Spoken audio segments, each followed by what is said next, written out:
Oi gente, como vocês viram no título do vídeo, hoje eu vim trazer algumas indicações de livros que cabem bem no mês de outubro por causa do Halloween e meio atrasada, eu sei. Se eu soubesse que eu ia fazer esse vídeo, eu provavelmente teria gravado antes de eu ir viajar. Eu tava viajando, passando uns dias na casa do meu pai e aí no meio da viagem eu recebi uma sugestão de vocês. Vocês pediram pra eu gravar um vídeo com indicações de leituras de terror, horror e semelhantes para esse mês de outubro. E cá estou um pouco atrasada, mas enfim, né? Vocês não precisam ler esses livros esse mês. Obviamente que essas leituras podem ser feitas em qualquer mês do ano, é mais aproveitando o ensejo mesmo do Halloween. Mas vamos lá então, porque eu acho que eu tenho aqui sete indicações para vocês e vamos começar com Edgar Allan Poe em dose dupla, porque afinal de contas não dá para fazer indicações de Halloween sem falar do Edgar Allan Poe, que é um dos mestres do terror. Poe foi um escritor norte-americano muito famoso e se você gosta de literatura de terror ou de horror, com certeza você já ouviu falar dele. E aqui eu tenho duas edições de contos do Poe, essa aqui da Dark Side e essa aqui da Companhia das Letras. E aí queria falar um pouco da diferença entre elas. Vou começar pela da Dark Side. Essa edição aqui compõe o selo Medo Clássico da editora Dark Side e esse é só o primeiro volume, tem um outro volume também. E aí, juntando o outro volume, acho que a Dark Side se torna a proprietária da mais completa edição dos contos do Poe por aqui. E essa edição, como de praxe nas edições da Dark Side, também é bem caprichada no visual. Ó, a capa, não sei se dá pra ver que reflete em dourado, também as letras são um pouco vazadas, fica bem bonito. A lombada desse livro eu acho muito bonita. Atrás aqui a gente tem um retrato do Poe, as folhas têm qualidade boa, é amarela, tem textura, a fonte é muito boa, a diagramação no geral, assim, não tem muito o que pôr defeito, é muito boa mesmo. Aqui a contracapa é bem bonita, tem fitinha, gostamos de fitinha. Enfim, no quesito físico não tem muito o que falar da Dark Side, as edições são realmente muito bonitas. Outra coisa que eu gosto muito dessa edição, eu não sei se vai dar para vocês verem aí, os contos são agrupados por temas. Então aqui a gente tem todos os temas, por exemplo, o Espectro da Morte, Narradores Homicidas, Detetive Dupin, Mulheres Etéreas, que, diga-se de passagem, são os que eu menos gosto. O Poe é mais famoso, inclusive eu acho que por esse tipo de conto, né, porque para ele nada era mais romântico do que um conto narrando a morte de uma bela mulher, narrando o sofrimento advindo da morte de uma bela mulher. Tem gosto pra tudo, mas eu não gosto muito desses contos, não. Os meus contos preferidos que estão aqui nessa edição são O Poço e o Pêndulo, que é inclusive o primeiro conto que tem aqui, O Gato Preto, que eu acho que é o meu conto preferido do Poe, Os Assassinatos da Rua Morgue, eu gosto muito desse conto, O Escaravelho de Ouro e, claro, também a obra-prima do Poe, que é O Corvo, que inclusive é outro ponto alto dessa edição aqui, que tem uma das categorias que tem aqui é O Corvo.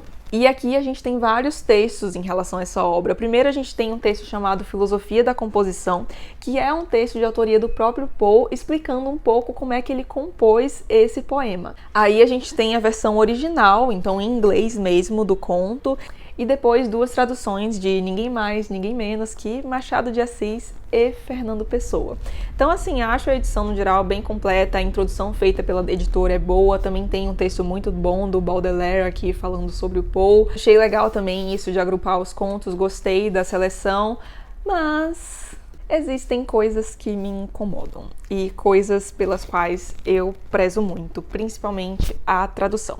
Aqui a gente tem uma tradução que, pela minha comparação, assim, principalmente com essa tradução da Companhia das Letras e vendo, né, os contos originais que eu li também do Poe, é uma tradução que tenta ser um pouco mais acessível. O texto do Poe é um pouco mais pomposo, ele tem um estilo um pouco mais rebuscado, e aqui a Dark Side tenta fazer a estrutura ficar um pouco mais simples, mais acessível, e de fato a leitura fica mais fluida mesmo. Quando você compara, por exemplo, a leitura desse aqui com esse aqui, eu comparei alguns contos e realmente aqui fica mais fluida, mas me incomoda um pouco isso de não ser fiel ao estilo do escritor, porque eu sempre que vou procurar por alguma tradução, eu gosto das traduções que prezam pelo estilo, porque eu acho que o estilo é uma coisa muito importante para a obra de um escritor, alguns escritores menos, mas no caso do Poe, o estilo é algo muito forte, e aí eu acho que nisso essa edição deixa um pouco a desejar, mas assim, eu tenho certeza que tem gente que vai se dar muito melhor lendo Poe aqui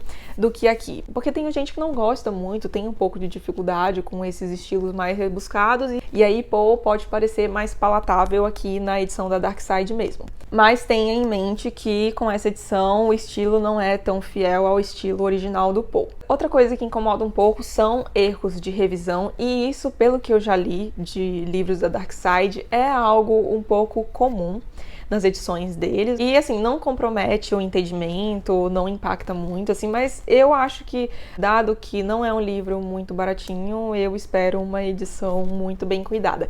Mas pra ser justa, pelo que eu ouvi falar, e eu ouvi muita gente falar disso inclusive, então acho que é verdade, depois eu vou pegar algum livro novo deles pra ler, mas a Dark Side tem melhorado bastante nesses pontos, tanto em tradução como em revisão. Já a tradução da Companhia das Letras me parece muito mais fiel ao texto do Poe. Eu, inclusive, gostei muito dessa tradução aqui. Eu sei que também tem outra edição para os contos do Poe aqui no Brasil, que, se eu não me engano, é da editora Tordesilhas, e falam que também eles prezam um pouco mais pelo estilo do Poe, mas assim, eu diria que essa é a melhor tradução de Poe que a gente tem aqui. É realmente muito boa. Quem é o tradutor é o José Paulo Paes, que faz, aliás, não só a tradução, mas também a seleção dos contos e a apresentação do Poe aqui no início do texto. Então, assim, acho a edição muito boa, a apresentação é boa. Também tem alguns textos de apoio nessa edição, do Júlio Cortázar, também tem do Jorge Luiz Borges, também tem um texto do Baudelaire. Nessa edição aqui tem praticamente todos os meus favoritos que eu comentei da outra edição, então, por exemplo, O Gato Preto, O Poço e o Pêndulo, O Escaravelho de Ouro, mas também tem alguns que não tem nessa edição aqui, mas provavelmente deve ter no volume 2, que são William Wilson, O Coração Delator e O Retrato Ovalado. Se fosse para escolher uma edição, eu escolheria essa aqui, e agora eu vou ler um trechinho do meu conto preferido do Poe, que é O Gato Preto. Vou ler nessa edição e nessa edição aqui, então começando pela Dark Side. O Gato Preto. Para a narrativa fantástica, embora prosaica, que estou prestes a relatar, não espero ou peço crédito. Eu seria louco se de fato esperasse por isso, sendo uma história cujas evidências são rejeitadas por meus próprios sentidos. Contudo, não sou louco, e, com toda certeza, não foi um sonho. Mas amanhã estarei morto, e hoje preciso remover este fardo de minha alma. Meu intento imediato é expor perante o mundo, de maneira direta, sucinta e sem especulações, uma série de acontecimentos domésticos. Tais acontecimentos, em suas consequências, me aterrorizaram, me torturaram, me destruíram. No entanto, não tentarei explaná-los. Essa foi a edição da Dark Side, agora vamos ver a Companhia das Letras. Para a narrativa muito estranha, embora familiar, que por ora começo a escrever, não espero nem peço crédito. Louco, na verdade, seria eu se o esperasse num caso em que meus sentidos rejeitam seu próprio testemunho. Louco, porém, não sou, e com toda certeza não estou sonhando. Mas como amanhã morrerei, quero hoje aliviar minha alma.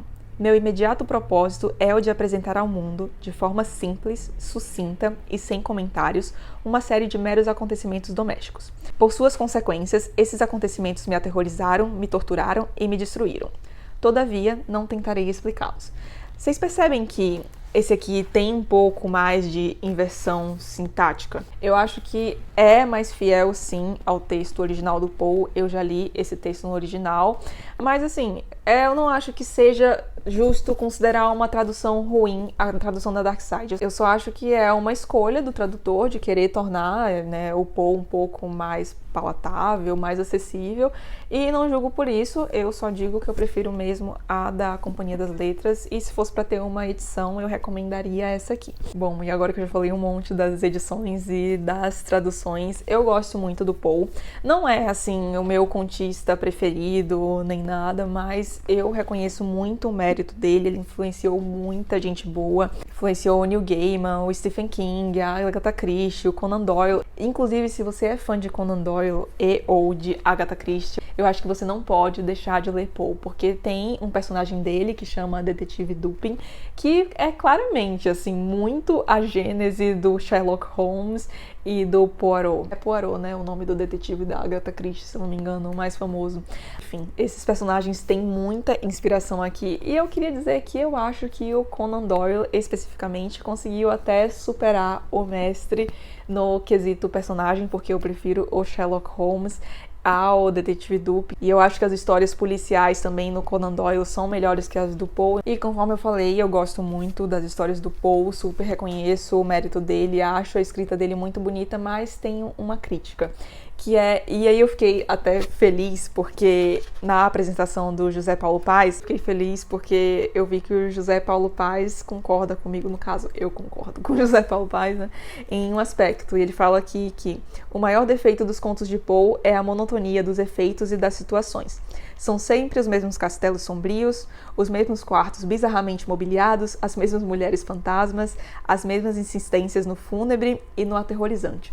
E realmente, assim, eu acho que isso pode até cansar um pouco. E, inclusive, na edição da Dark Side, eu comentei que eu acho legal que eles agrupam as histórias, os contos por temas. Mas ao mesmo tempo que isso é legal, também pode ser cansativo, porque assim, o Poe repete bastante a estrutura, principalmente nos contos aqui femininos, né, que ele fala das mulheres, desse aqui, no caso, mulheres etéreas. Aí a gente tem Berenice, Ligeia e a Eleonora. E quando eu tava no Eleonora, eu já tava tipo, meu Deus, chega. Porque é meio que a mesma estrutura, sabe? A mesma sofrência, pelo mesmo motivo, e aí eu já tava meio cansada. Aí eu acho que isso pode ser legal na edição da Cia, porque eles mesclam um pouco mais os estilos, sabe? Até porque nem tem todos esses contos aqui, ó. Por exemplo, Ligeia é o conto do início, e aí Berenice tá bem depois. Então, assim, já deu pra você dar uma passada por outros tipos de história antes de entrar numa história não praticamente igual, mas bastante semelhante, de teor semelhante à Ligeia, por exemplo. Mas não deixa de valer a pena a leitura. Por favor, não deixe de ler Poe por causa disso, porque vale muito a pena, principalmente se você é fã dessa galera que foi inspirada por ele, que eu comentei, porque realmente, gente, isso aqui é base pra muita coisa.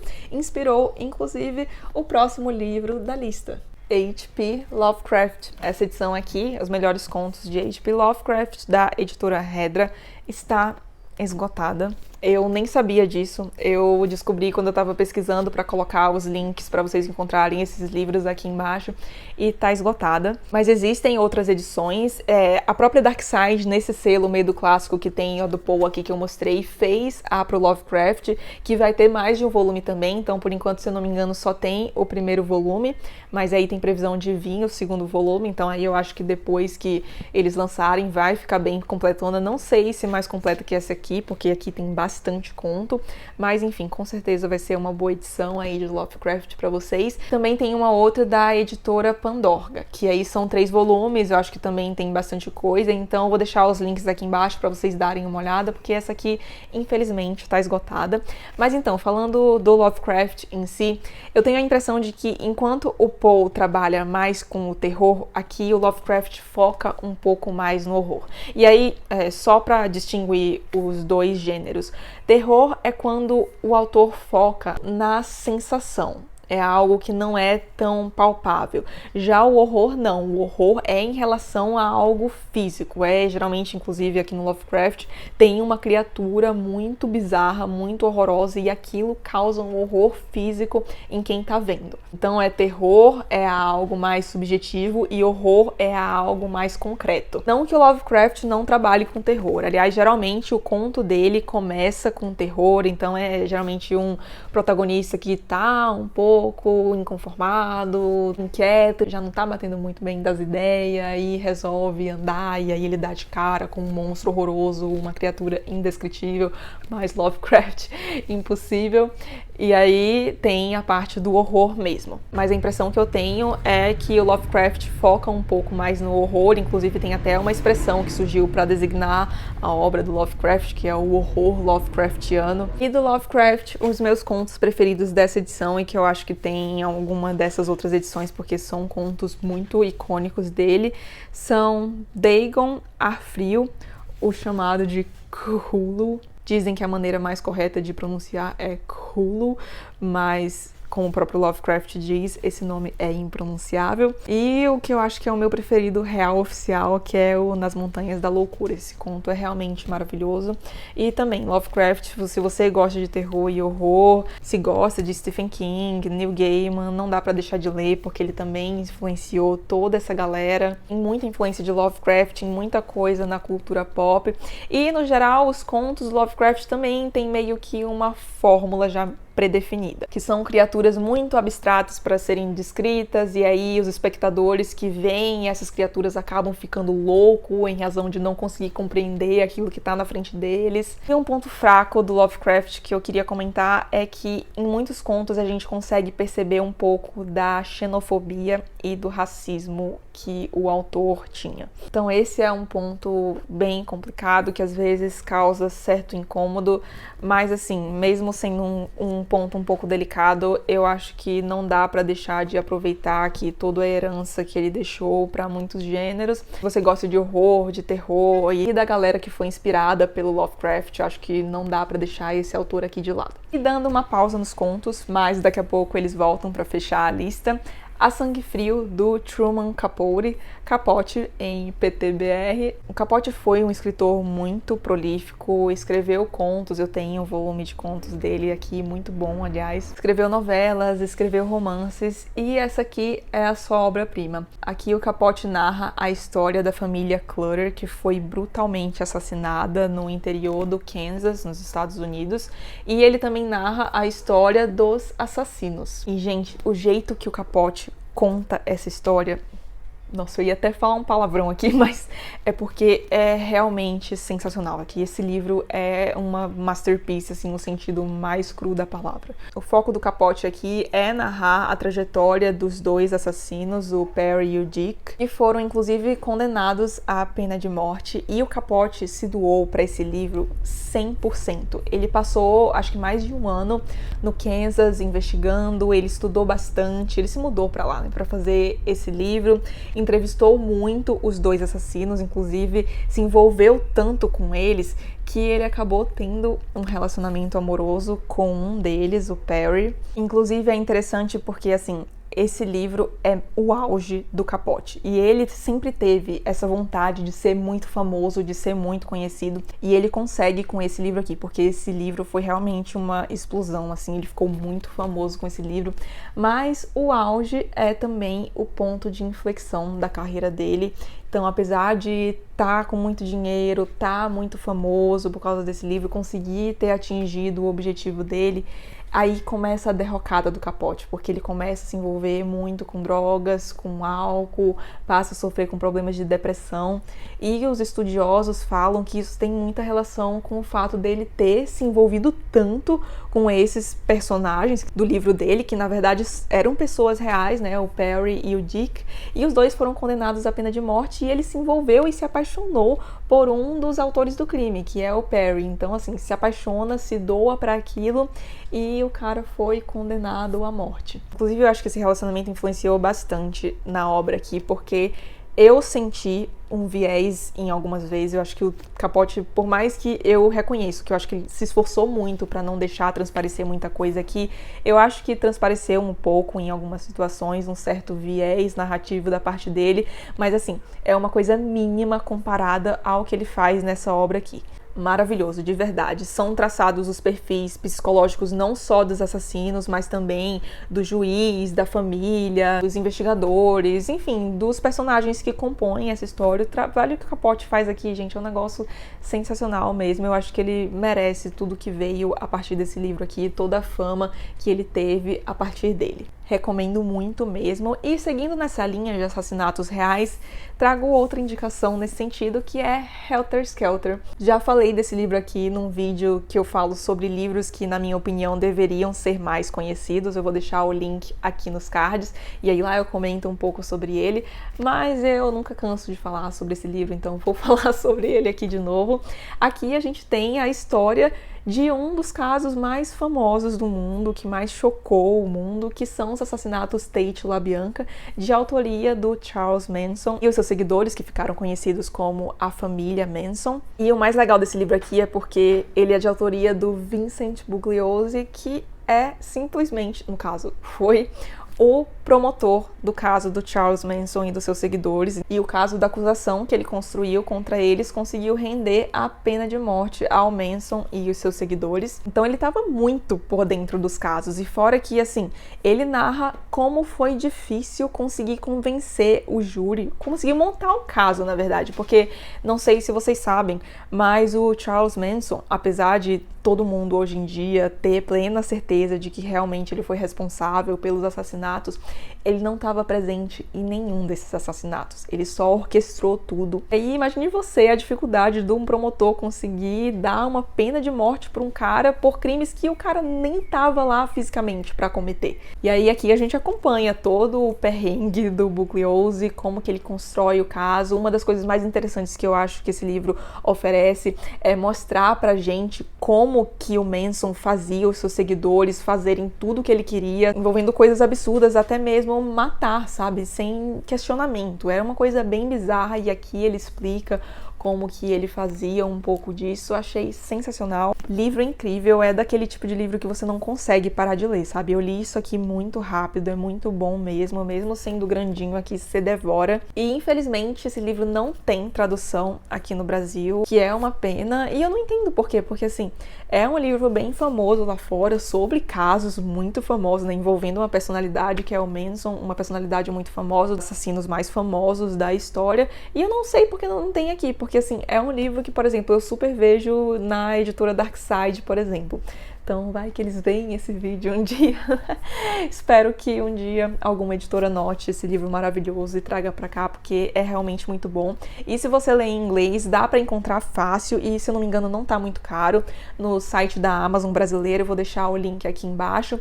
E assim, se você tiver receio de ler em inglês, não precisa, porque não é um inglês nada rebuscado, muito pelo contrário, é muito tranquilo mesmo de ler esse livro, então fica a baita dica. E agora, voltando para os contos, eu disse que eles iam voltar. São duas antologias de contos. Essa aqui, Contos de Horror do Século XIX, de curadoria de Alberto Mangel. Eu amo esse homem. E essa aqui, Contos Clássicos de Terror. Olha, se fosse para comprar só um livro de contos de todos que eu mostrei aqui nesse vídeo, eu diria para você comprar essa. Para mim é a mais completa. Os contos que tem aqui são muito bons. A curadoria do Alberto Mangel é uma coisa fantástica. Eu tenho outro livro ali que também é uma antologia de contos de curadoria dele. E eu não sei por que não contratam esse homem para fazer mais antologia, porque, gente, ele nasceu para isso. É muito bom mesmo. Ele tem um dedo maravilhoso. E aí eu vou falar de alguns contos maravilhosos que tem aqui. A Mão do Macaco, por exemplo, o Cone, do H.G. Wells, que é um conto muito bom. Tem o famoso A Volta do Parafuso, do Henry James. Também, claro, Edgar Allan Poe, com Os Fatos no Caso do Sr. Valdemar, que eu também gosto bastante. Stevenson aqui. Aqui nessa coleção também é Stevenson, e eu prefiro o conto dele que tá aqui. Mas, no geral, a antologia é fantástica. Eu gosto muito da curadoria. Tem a apresentação, né, uma introdução do Alberto Mangel. E a introdução, apesar de curtinha, é muito boa, mas essa introdução é curtinha porque essa antologia aqui, pra mim, faz o que toda antologia de contos deveria fazer, que é apresentar o texto antes de entrar no texto em si. Então, antes de todo o conto, o Mangel faz uma descrição, fala um pouco do texto, fala um pouco do autor. Eu acho isso sensacional, e inclusive é uma crítica que eu tenho a essa edição aqui. Essa edição aqui tem uma introdução bem pobrinha, e assim, eu acho que se você não vai fazer uma introdução específica para cada texto, você pelo menos faz uma introdução de peso, né? Uma apresentação legal para os textos que estão aqui no início. Mas não, assim, é uma apresentação bem pobrezinha, bem curtinha. É mais curta do que a que tem aqui na do Alberto Mangel, sendo que ele faz a apresentação e ele ainda faz uma introdução antes de cada conto, né? Então, assim, dá para fazer melhor, mas no geral é uma edição muito boa. Tem alguns contos que se repetem nessas edições aqui. Os contos daqui são muito bons, então, assim, eu não deixo de recomendar essa edição, porque tem contos realmente muito bons aqui. E Lígia Fagundes Telles, como Venha Ver o Pôr do Sol, que eu gostei muito desse conto, é um dos meus contos preferidos dessa coletânea. O Ladrão de Corpos, do Stevenson, que pra mim é um dos melhores contos dessa coletânea aqui. O Stevenson é o mesmo autor de O Médico e o Monstro. Também tem o maravilhoso A Loteria, da Shirley Jackson, que trabalha muito bem com suspense, e eu particularmente gosto muito dessa atmosfera de suspense, mais do que uma atmosfera de horror e terror, eu diria. Apesar dos pesares, eu recomendo muito essa coletânea, mas como eu já disse, se for para escolher só uma, escolha essa aqui. E, aliás, fica a dica, essa coletânea ficou esgotada por muito tempo. Acho que ficou até uns 3 ou 4 anos atrás, ela tava esgotadaça há um tempão, você só achava outras pessoas vendendo e vendendo. Acho que era tipo um negócio de R$500, sabe? Eram uns preços absurdos. E agora ela tá disponível, mas assim, não sei quando é que ela vai sumir de novo, porque a Companhia das Letras tem isso, né? De às vezes sumir com os livros ficam esgotados. Então fica a dica, se você gosta, eu garantiria isso aqui, porque, sério, gente, maravilhosa. E pro vídeo não ficar muito gigante, que eu acho que já deve estar, eu vou parar por aqui, mas eu tinha pensado em tanto livro pra indicar pra vocês que eu já tenho até a lista do ano que vem. Então, ano que vem tem mais. Se você já leu algum deles, comenta aqui embaixo falando o que você achou, e se você também tiver indicações, por favor, deixe aqui nos comentários, eu vou adorar saber. E se você gostou do vídeo, não esqueça de deixar um like e de se inscrever no canal, caso você não seja inscrito ainda. Até o próximo vídeo, tchau!